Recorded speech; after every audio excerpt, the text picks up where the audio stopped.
ہدایت سب کی ہے۔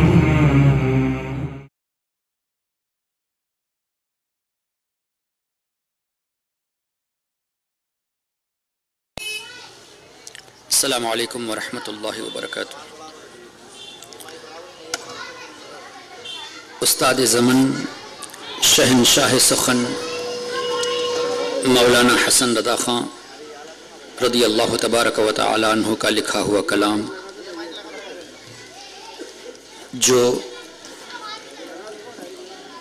بہت ہی درد بھرے انداز میں نبی کریم صلی اللہ تعالی علیہ وسلم کے عشق میں ڈوب کر لکھا ہوا ہے، اور اس میں کچھ دعائے اشعار بھی ہے۔ انشاءاللہ کچھ اشعار آپ کے سامنے پیش کروں گا۔ اللہ تبارک و تعالی ان بزرگوں کے صدقے میں ہم سب کو سچا عاشق رسول بنا دے۔ صلی اللہ علیکہ یا رسول اللہ وسلم علیکہ یا حبیب اللہ۔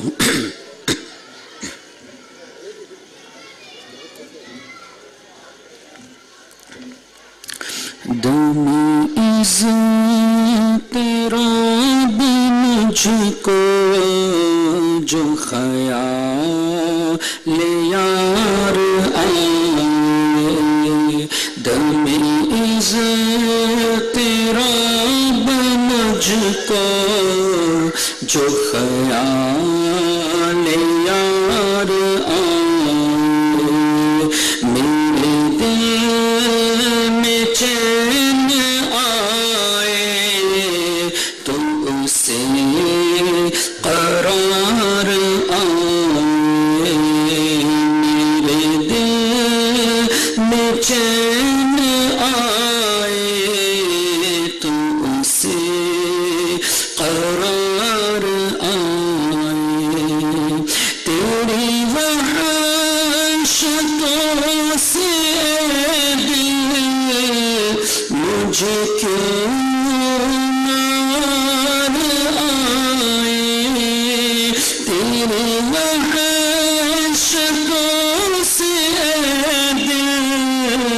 مجھے کیوں نار آئے، تو انہیں سے دور بھاگے جنہیں تجھ پہ پیار آئے، تو انہیں سے دور بھاگے جنہیں تجھ پہ پیار آئے،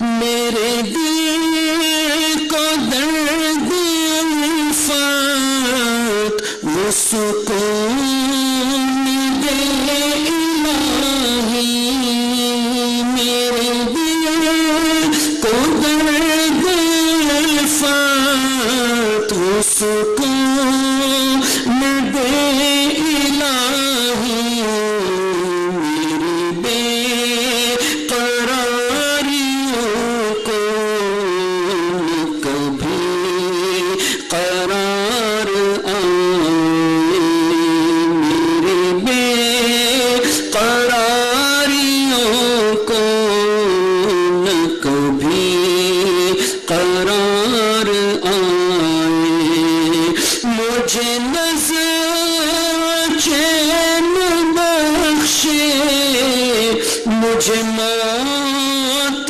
زندگی دے، مجھے نظر چین بخشے، مجھے موت زندگی دے، اگر میرے سامنے دم احتضار آئے، وہ اگر میرے سامنے دم احتضار آئے،